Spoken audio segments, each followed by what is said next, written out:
Welcome to Daniel's Inferno. My name is Daniel. Thank you very much for joining me today. If you have a moment, please like, subscribe, share, and join the conversation below. I'd love to hear from you.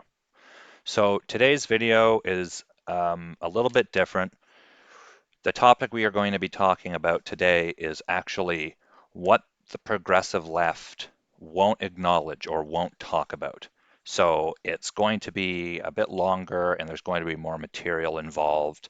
I would like to try to show as many examples as possible uh, as evidence for my points here.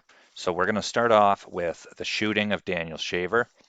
So in 2016, Daniel Shaver of Texas was shot by police officer Philip Brailsfield in the hallway of La Quinta Inn and Suites Hotel. So they had been responding to a call that was made by someone at the hotel. The backstory here. Daniel Shaver was at a hotel with his friends, a male and a female. He was showing them a pellet gun it was a pellet rifle, and he was showing it to them, and his reason for owning the pellet rifle was to shoot at birds who got stuck in the store at the grocery store. I believe he worked there. So to deal with birds that they couldn't get out safely, instead of having them cause a ruckus in the store, he had this with him. So police responded. As the police got there, and they got there at 9:20, the female friend ends up leaving.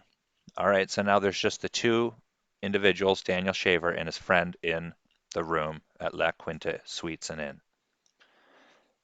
The police end up going up, you know, doing the usual thing.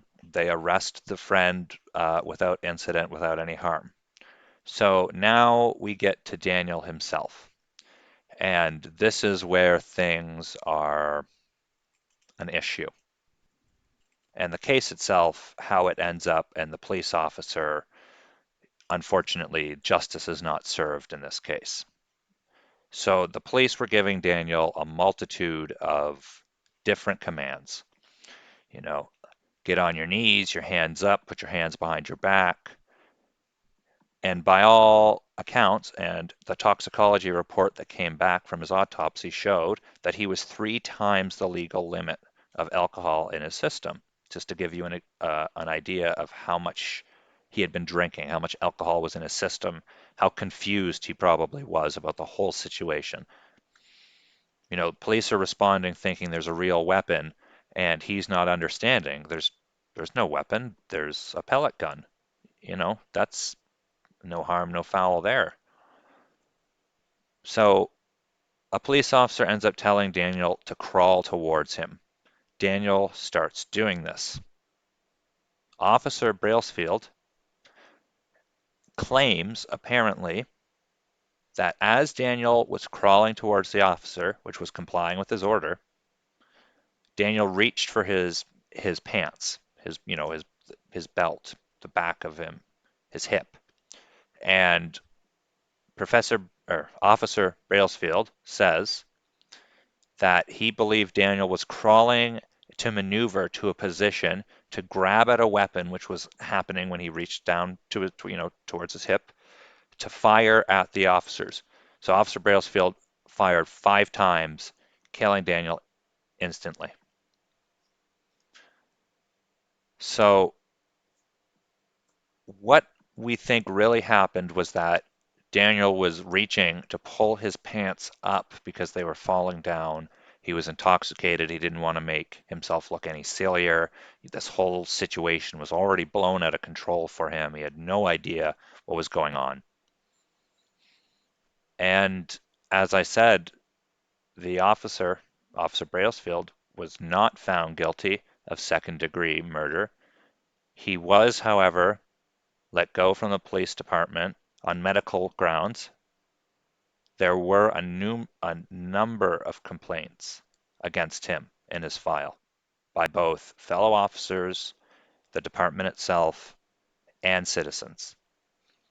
He had done things like engrave his weapon that was given to him by the station with different phrases like "come and take it" in Greek or "F that."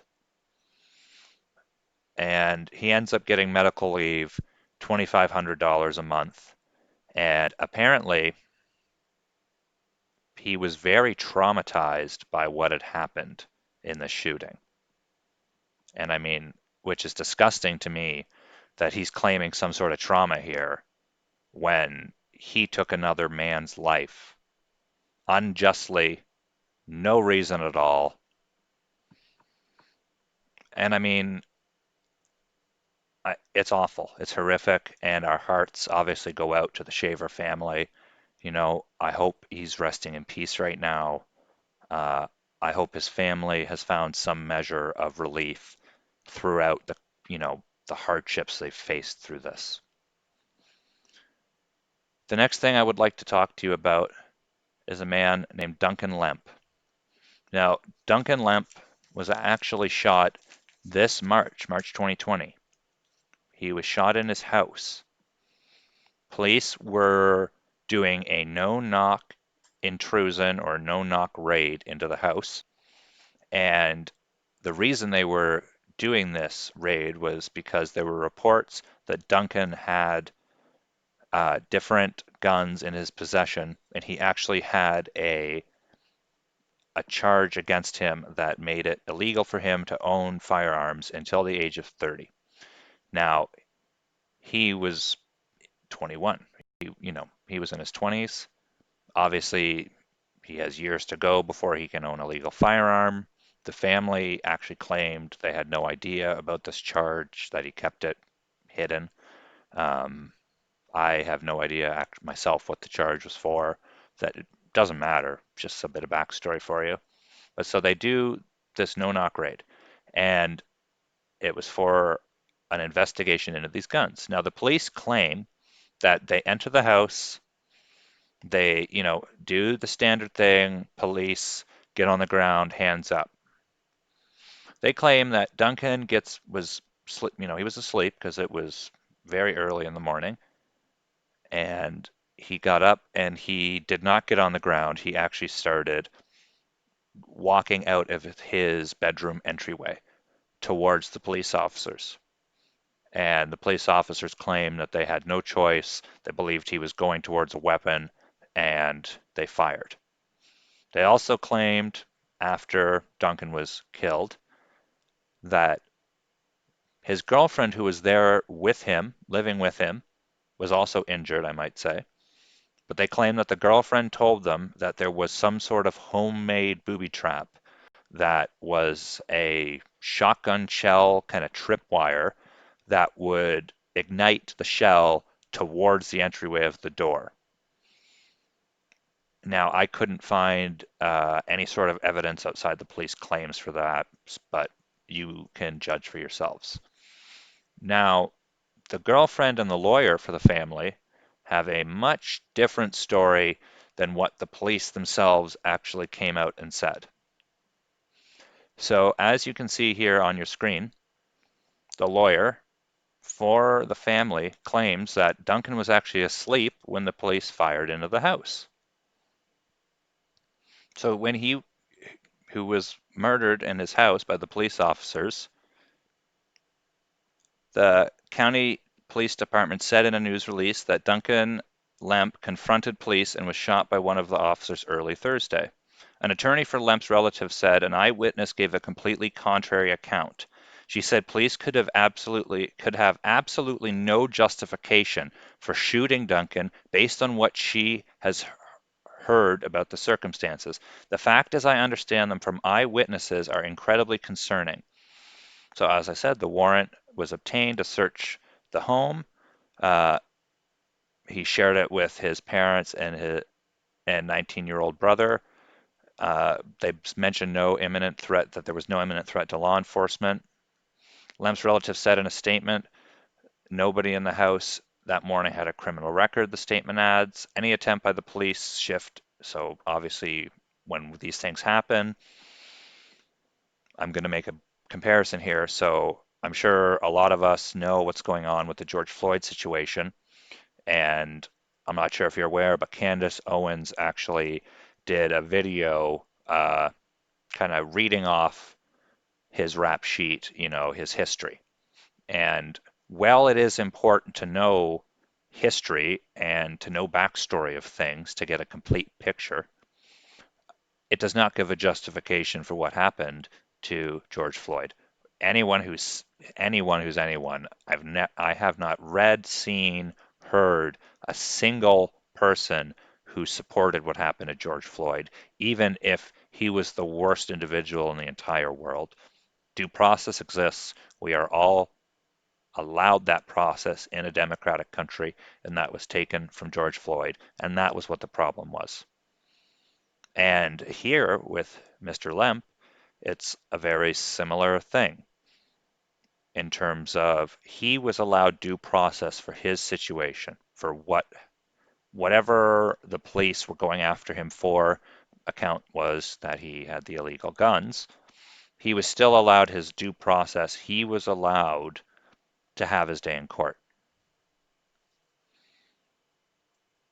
And any attempt to shift responsibility onto the individual who was the subject to the abuse or the brutality or whose life was taken is horrific, and you don't do that. Again, there are two sides to a story, but it's fairly obvious in not every case, but in many cases, you know, it, right is right and wrong is wrong. And what happened to George Floyd is wrong, and what happened here to Duncan Lemp, in my opinion, is wrong. So, as I said, it was a high risk search warrant at 4:30 in the morning. He was prohibited from possessing firearms. So, the girlfriend claims, and the Sandler said the family believes police fired gunshots, not a flashbang or other projectiles, from outside the home, including through Lemp's bedroom window while he and his girlfriend were sleeping. Nobody in the home heard any warnings or commands before police opened fire. There is no warrant or other justification that would ever allow for that unless there is an imminent threat, which there was not. The news release said facts and circumstances of the encounter are under investigation. Prosecutors from neighboring county will review the evidence. Lamp was white, according to Sandler. She did not know the race of the unidentified officer involved in the shooting because she said the officers were wearing masks. It doesn't really matter. People's race in that regards, it's character and quality, not color. The family is obviously traumatized. They intend to hold each and every person responsible. We believe that the body camera footage and other forensic evidence from this event will support what Duncan's family already know. He worked as a software developer and was trying to raise money for a startup company. He was talented and a smart guy, super nice, said Samuel Reed, whose company employed Lemp as an independent contractor. So a lot of people said he was a nice guy. Um, Apparently, there's an apparent reference to the Three Percenters, a wing of the militia movement. The group's logo, the Roman numeral 3, has become popular with anti-government extremists, according to the ADL. I don't trust the ADL. Now, I'm not saying that means I support extremism or anything, but the ADL is not a trustworthy source, in my opinion. Friends say they never heard Lamp espouse any anti-government rhetoric.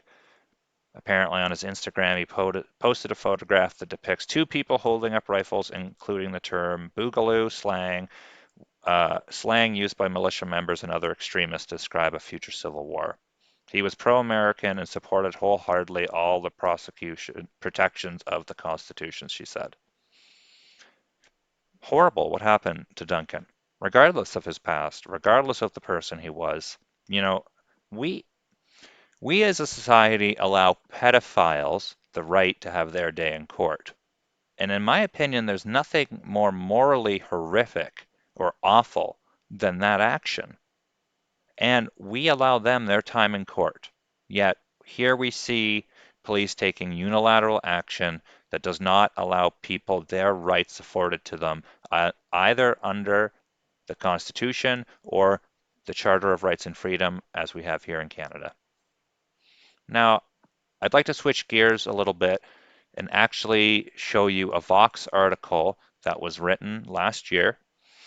And it talks about some really, where we're going to start talking about children who have been the victim of crime. And the reason we are going to talk about this is because they are African American children. And the only reason that that is a factor is because, the slogan Black Lives Matter, everyone's doing all the support on their social media with the black squares, and people are making, different music videos and are trying to raise money, a lot of support going on. Really nice to see people trying to band together at least to try to make a difference. That's something very commendable. But when you ignore facts and you don't have it all encompassing, the argument is, at least on Twitter, it was trending because K-pop stars took the hashtag all lives matter, and K-pop fans were kind of abusing it and making fun of it because I guess there were some extremists on the right, the fringe over there, that were using it to kind of counter the fact that, the slogan Black Lives Matter, arguing that all lives matter. Well, obviously, these are true statements, both of them. They're not controversial statements. Lives are intrinsically valuable. We venerate the young, the middle-aged, the old. We try to give people respect. That's how humans should deal with one another. But again, it needs to be an all-encompassing thing. The Constitution encompasses all Americans. The Human Rights Code of Canada encompasses all Canadians. In the West, we have the idea of R2P, or the responsibility to protect, and that encompasses the world. Now, in terms of the R2P, whether you agree or not, it's just an example of how it's an all-encompassing thing. And if people are going to use the term Black Lives Matter, then we need to include things like this. So in St. Louis, this is a Vox article, and Vox, is, if you don't know, is a left-wing media outlet. Black children are being killed in St. Louis. Their deaths are going unsolved. At least a dozen black children have been shot and killed in the city since April, and this was written in August. Their deaths are part of a larger problem. Since April, at least 12 children, ranging from ages 2 to 16, horrific, have been killed in fatal gun violence incidents. All but one of the cases have languished with few updates and no suspects. In 2018, 19 were killed in St. Louis metropolitan area so far. In 2019, at least 18 have been killed. The shootings fit into a larger problem with homicides in cities like St. Louis, which have reported the nation's highest big city murder rates every year since 2014. The recent murders are affecting black children and teenagers living in predominantly black neighborhoods, several of which are struggling with high crime rates and poverty.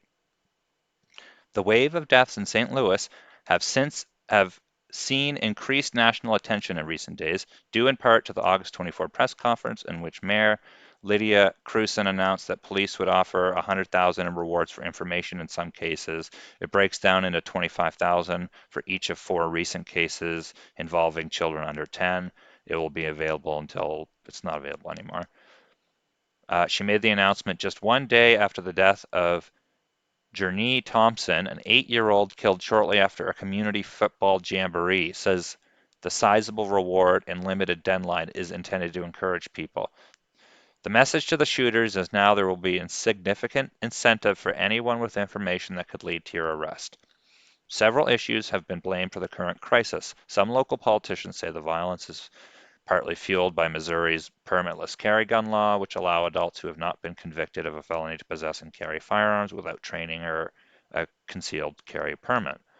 Organizers argue that local officials and police officers care less about the deaths of black children, leading police to spend less effort in trying to solve the cases. Law enforcement argues that the spat of killings is the result of emboldened criminals and has been exacerbated by community members' hesitance to share information with police. Residents counter that they don't trust the police because officers don't solve cases in their communities, leaving them to deal with the situations on their own. Let's take a small pause here. So, as you can see, in St. Louis, at the very least, in this article, many children, predominant, all of them black in these cases by all reports, are being killed at an increased rate. Children, those who are the most innocent, and they are our future. They hold our future in their hands, in their minds. The sparkling innocence in their eye is just one of those magical things. And either I don't care whose fault it is that it's not being dealt with. It sounds like it's a multivariant issue. Community members need to be more vocal. It sounds like police need to try to build up the trust of these communities so people will be more vocal. It also sounds like police need to be more active on trying to deal with these things or trying to set up preventative measures so these things don't happen. I don't know if it's gang related. I don't know if it's just that criminals aren't being caught and prosecuted properly. Again, it could be a multitude of different things. But it sounds like people need to band together, build the trust, build the love, get rid of the hate, and try to work together to deal with all of these horrific incidents that are happening. These kids matter. Their lives matter just as much as Duncan Lemps, as George Floyd's, as Daniel Shaver's, as I could sit here and list forever. At a bare minimum, there is a deep-seated lack of trust between the community, law enforcement, and elected officials in St. Louis, a problem that has emerged in other American cities where majority black neighborhoods grapple with poverty and violence. Still, these deaths have fueled demands for something to be done. The mayor has asked for increased assistance from the state, and the police department says that it will increase officer overtime and assign more detectives to the cases. Politicians have also turned to Missouri's GOP-led state legislature, with black lawmakers calling for their colleagues to pass new gun control measures. So again, it sounds like a lot of different, you can tackle this at a lot of different levels, community, state. I'm sure there's something that can be done federally, while still keeping things and enjoying everybody's freedoms, while keeping things within the bounds of the Constitution and the law. So, since April, at least 12 black children and teenagers have died. As CNN reports, the recent string of deaths dates back to April, when 2-year-old Caden Johnson was found in his home alongside his mother. They're still being investigated, but no arrests have been made. In the months since then, at least 11 other kids have been killed in various incidents around St. Louis. A 16-year-old died from gunshot wounds shortly after she was found near her former high school. In June, at least 5 kids and teenagers died. Uh, 16-year-old Deshaun Johnson, 3-year-old Kennedy Powell, 11-year-old Charnji Keys, and 16-year-old Miasha Cannon were killed in a 5-day period from June 8th to 12th. 2 weeks later, on June 25th, 15-year-old Daryl Williams was found on the north side of the city with multiple gunshot wounds. Like, are you understanding the pattern here? Are you understanding how children are becoming the victims of horrific crime, of murder happening in these major cities? And again, it sounds like a lot of people need to work on a lot of different levels to try to deal with these things. You know, you can't place blame at at a single person's feet for these type of issues. However, you can say that responsibility lies across the board, and regardless of the percent of the responsibility or whatever, what matters is that you do have that responsibility that you must uphold. You have that duty. And again, all these different variants have that duty that they must uphold and work on and continually work on. These things aren't magic. You don't just do it and it's done. All right? Just like with an economy or a relationship, you don't just come out with a policy, or you don't just get into a relationship and things are just magic. It's all done. You constantly put work into it. Same with keeping yourself healthy, same with everything. Working, just You constantly put effort into it and constantly strive to become the best you can be. And it's of my belief that if all people tried to hold that type of an attitude, or that we tried to impart that type of an attitude more of the more loving, caring, friendship oriented, instead of this competitive, hate filled, just animalistic way that we're dealing with things. I mean, everyone can strive to be a better person at all points. I've never met a single person who was without faults, ever. And we must continually work to try to make those things better. And in St. Louis, they must work to fix this issue. Children are being targeted, or they are just becoming, by some sort of statistical anomaly, they are, the victims of this predominantly.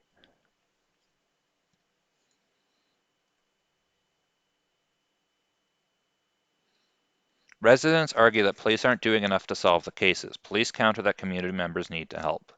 In recent months, residents in areas where shootings have occurred argue that police aren't doing enough to make arrests in the cases, and they say that this delay is in part due to the race of the victims, with critics arguing that police care less about solving cases involving black children in predominantly black neighborhoods. I just don't, this is a quote, I just don't think the police give a damn about little black kids being killed out here like that. Michelle Jenkins, the aunt of Darrell Williams, told local reporters. The unsolved deaths have made St. Louis the latest example of a nationwide issue that the Washington Post documented in 2018. The difference in homicide clearance rate based on race. The Post's investigation found that in 52 cities it surveyed, there are racial inequalities in homicide arrests no matter the location of the killing. A black homicide was less likely to lead to an arrest than a white homicide in either majority black neighborhoods or majority white neighborhoods. Black victims, the Post noted, were the majority of homicide victims, but they were the least likely of any racial group to have their killings result in an arrest. Stop again. This could very well be an issue, again, at a different variant level. This could be because the lack of trust means that community members are less likely to come forward and give information and try to help. That doesn't mean they don't care. It means they don't trust the people they are going to try to help. Now, that means it is incumbent on the police. The police have a duty. As police officers, we trust that they are going to use the force and the lethal measures that are provided to them in ways that are humane, that are understanding, and that abide with the laws. We all understand that a police officer needs to defend himself in situations, but we also understand that these officers are supposed to be trained to use other means before excessive force to try to deal with things. And if that's not being imparted, then we need, again, that's a level that can be worked at, that we need to work on our police departments. No one's going to argue that. Um, when it comes to, is it is it race? Is it all based on race? I don't think so. I don't think it's just, oh, the police are racist and they don't want to help. Do I think there are racist cops out there? Of course I do. Do I think there are racist people out there? Of course I do. Do I know black people every day have to encounter different types of racism and stereotypes and bigotry? Of course I know that. But at the same time, I also understand that people's circumstances differ. People face differing levels of issue depending on what's going on. So, for example, I had a failed spine surgery. The doctor who was given his medical license by the government of Canada to become a doctor and, operate on people here, he was not properly trained, or he was not well versed enough with the surgery he was doing on me, and there were complications and there were issues with it. And so now I have a permanent disability. That's at an institutional level, in my opinion. The Canadian government made a mistake by giving this man his license to practice, and God only knows how many other people are now going to face similar issues because he's an incompetent doctor. The same way that I know that I'm sure because of different reasons, police are more present in certain communities, whether it be because of higher crime rates, whether it be because they were told to do that by their higher ups, whether it's because they are just genuinely racist people. Again, but I know that it's really easy to just label it as, well, defund the police are racist, get rid of the police. No, let's make reforms, let's come up with real policy to try to make differences here. Like, for example, I was talking with a family member and they were saying to me, well, if you look at the prison system in America, a majority of like small weed possession offenses are African American based, and those people are serving prison sentences for something that, in most people's opinion, is extremely absurd. Having a little bit of weed on you, really, is it the end of the world? I don't think so personally. I really don't. And if if there's a way to deal with this, then it should be dealt with. Or if it's not being dealt with, then we need to come up with a way to deal with it. Perhaps that we need to look at small marijuana offenses and start retrying at with a different scope, with a different lens of where we are today. Or, perhaps we need to teach officers across the board how to interact with anybody on a more personable level. It's not that I haven't met personable cops, but I have also met many police officers who are very unpersonable. And so that can often cause consternation or conflict right off the bat when someone is unpersonable or gruff or surly or unwilling to listen.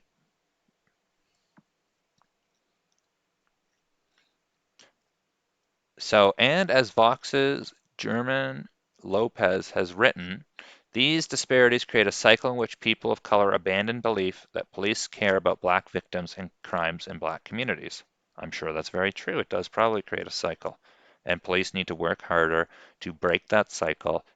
Coupled with mistrust due to police violence and misconduct, this can lead black residents to avoid sharing information with officers. The decrease in information can make it harder for officers to make progress on cases, reinforcing the disparities. So again, multi-level variant, multiple variants here that this individual is pointing out. Officers have argued that they are treating all cases equally and have been calling for community members to come forward. And apparently, there's been no plans in Missouri at the time of this article to do anything. And again,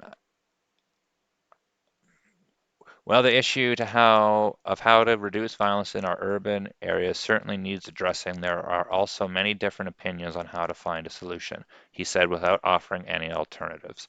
So that kind of nonsense, that kind of partisan jibber jabber where you're unwilling to compromise or actually come to an agreement is also part of the problem. That, state lawmakers, depending on how close things are and where people are leaning, where favors are supposed to go, yada, yada, it can make actually addressing the problem almost impossible in some cases if these lawmakers, can't come to an agreement and actually pass any legislation. It's requiring of the lawmakers to pass the legislation so the legislation can be passed down to the institutions and the institutions can enforce it, make it part of their policy, whatever.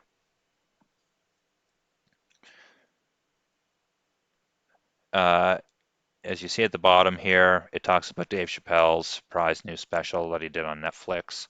I haven't watched the whole thing yet. I was watching it. I do think he is making some very powerful points. I'm not saying again, I haven't seen the whole thing, so I'm not going to blanket say that he's all 100% right. In his usual fashion, he can't help himself make a couple of jokes. So, as much as it's a very heavy and deeper Dave Chappelle special, he does add a bit of a lighthearted spin on certain things, which helps decrease and add some levity and decrease the pressure of it all. So I'd like to show you here we were just talking about awful shootings. And you can see 11 children shot in yet another violent Chicago weekend. This was done February 17th, 2020. This was CNN, a left-wing article. So children are being the victims of violence, and that is something that needs to be addressed. I'm not going to go through this article because I think we got the point with the Vox article, but it's just to show you that this has been an ongoing issue. Different outlets are talking about it, you know, and it seems like it's not being addressed at the levels that it needs to be. And it seems like all parties responsible need to own up to their measure of the responsibility and try to make a difference. On the topic of children, I'm very sorry about the next two things we're going to be talking about. They're horrific. See on your screen, David Birchfield III, he was age 6. He was lost to gun violence on February 22nd, 2020 in St. Louis, Missouri. So look at that beautiful smile of his, this young 6-year-old. I mean, again, the innocence in his eyes, you can see in that picture. And I am so, so sorry to his family, his loved ones, you know, his mother, father, his siblings, his friends, anyone who knew him, aunts, uncles, everyone. It's just, it's horrific losing somebody, and especially losing them at a young age. And I'd like to ask, like, so have you heard about David Birchfield III? And I'd wager, unless you watch Jericho Green, you probably haven't heard of him. This is where I heard of him, and I looked into it, and as I said, it's horrific. One child has passed while another recovers in hospital after a shooting in North City. City police and the chief went to hospital to check on the family while continuing to try and find answers. After seemingly to finally get out of the pattern of losing young children caught in the crossfire of bullets, police say they need support from the community at large. The shooting happened in Euclid Avenue in Highland Saturday afternoon at around 1:45. Police said the family were in a car. A mother and her 3 children were inside. The shooter opened fire with what the police believe was an assault rifle from an alleyway down the street. The mother was injured and the 2 children were shot. The third is okay. The family went to hospital where 6-year-old David was pronounced dead. Our partners at the Post-Dispatch took photos of the car riddled with bullets just before it was towed away. Police say they do not believe the mother and children were the intended victims of the shooting. Deputy Chief Ronnie Robinson said they are encouraging people to consider the lives of innocent bystanders. The suspect could possibly have been in a beige or white vehicle. Anyone with information that could help solve this crime is asked to call Crime Stoppers or leave an anonymous tip. Obviously, if by some random chance someone who knows anything about this, please do the right thing, come forward. And that goes for everybody. When you see an injustice, when you see something wrong, stop it, stand up, try to stop it, and, do what's right. And what needs to be done here is we need to protect our children. And in America, it sounds like the children are just being, honestly, I'm sorry for the word I'm going to use, but like mowed down almost. And they're the victims of such horrific violence. Why are children being focused on so heavily? Why are a lot of these children's names not part of the names being chanted in the streets? What about their stories? What about them makes it so that it's not, at least in the progressive's mind, worthwhile to talk about? I mean, all of these things are worthwhile to talk about. Talk about, how do we change what happened with George Floyd so that it never, ever happens again, ever. Horrific. But at the same time, how do we change what happened to David Birchfield III? And in the UK, I mean, even in the UK, Emily Jones was attacked by a woman with a knife in Queen's Park in Bolton. Look at this beautiful young girl. Stabbed Bolton girl was light of our life, parents say. The 7-year-old was stabbed to death by a stranger in a park. A heart as big as her smile, this young girl had. She was randomly attacked by a knife-wielding woman in Queen's Park in Bolton on Sunday. The little girl died a short time later. The 30-year-old woman arrested at the scene on suspicion of murder has been detained at a secure facility under the Mental Health Act. She was apparently a little social butterfly in the light of their life. She was full of joy, love, and laughter.